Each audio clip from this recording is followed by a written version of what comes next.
Compound interest refers to the principle that when you save money, as well as earning interest on the savings, you also earn interest on the interest itself. In contrast, simple interest is the interest paid only on the original amount of money, and not on the interest it has already earned. Let's make an example to better explain this. Suppose there are two people, Adam and Chris, who both decide to invest $10,000.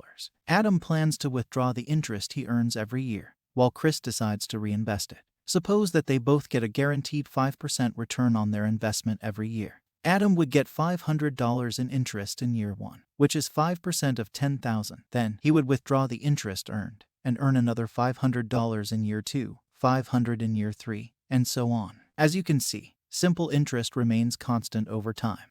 Chris, on the other hand, will earn $500 in year 1, and then he would reinvest the interest he received, thus earning 5% of $10,500, totaling to an amount of £11,025 in year 2, which is $525 in interest. In year 3 he would earn $551.25 in interest, totaling to an amount of $11,576.25, and so on. This is because he's adding his interest to his initial investment every year, so he's earning 5% on a perpetually increasing amount of money. In year 30, Chris, who used compound interest, would have a total capital of $43,219.42, while Adam, who used simple interest, would only have his original $10,000 invested, plus the $500 in interest he received each year. So, 500 multiplied by 30 plus 10,000, which gives a total of $25,000 in year 30. As you can see, there is quite a bit of disparity between Chris and Adam.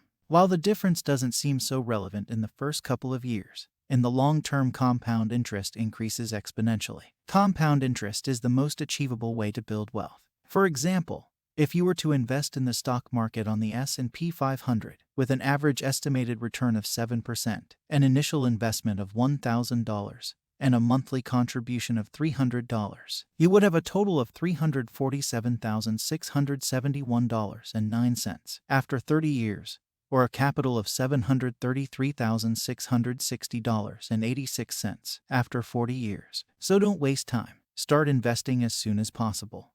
Thanks for watching. Like and subscribe if you enjoyed the video.